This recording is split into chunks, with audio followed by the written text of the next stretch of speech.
En commémoration de la Journée mondiale de la radio, l'École supérieure de journalisme et des sciences de la communication a tenu une conférence à l'attention des étudiants.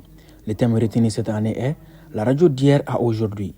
Cette conférence a pour but de célébrer ces médias de proximité en ce 13 février dédié à la Journée internationale de la radio. Le conférencier face aux étudiants a tenu à rappeler l'histoire de la radio au Mali. La radio est apparue en République du Mali, qui était le Soudan français, le 1er juin 1957. On appelait la radio Soudan. Mais la radio a été inaugurée le 4 septembre 1957 officiellement. Et à l'époque, la radio avait un émetteur de 4 kW et il ne couvrait que les 1/10 du territoire et émettait 6 heures par jour, soit 48 heures par semaine. Au-delà de l'aspect historique, le conférencier n'a pas manqué d'évoquer l'importance et la flexibilité de ces médias qu'est la radio. La radio est un moyen essentiel de communication, c'est un moyen d'éducation, c'est un moyen d'information, c'est un moyen de mobilisation et un moyen de divertissement et d'animation. En dehors de ça, la radio ne sert absolument à rien.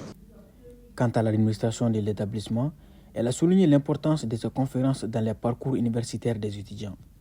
Nous avons initié cette journée d'échange avec les directeurs de la radio Kilidou, M. Abdoulaye Andan, afin qu'ils puissent édifier les uns et les autres davantage sur l'importance de la radio, le rôle même de la radio dans une société en évolution et surtout dans une société qui est marquée aujourd'hui par l'utilisation excessive des nouvelles technologies, des téléphones et puis surtout des applications aussi que nous avons et qui nous dévient parfois en fait de l'importance de certains outils comme la radio. Et puis à travers vous avez vu à travers son intervention que la radio aujourd'hui est un outil qui reste en vie, qui se maintient et qui d'ailleurs est considéré comme plus crédible que les autres médias.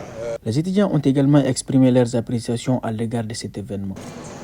J'ai retenu beaucoup de choses. La radio étant un média rapide, souple, disponible, n'existait pas avant.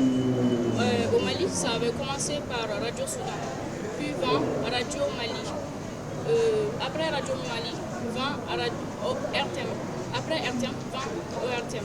Cette conférence a offert un regard perspicace sur la richesse de l'histoire radiophonique au Mali, soulignant la pertinence continue de ces médias dans le paysage médiatique actuel.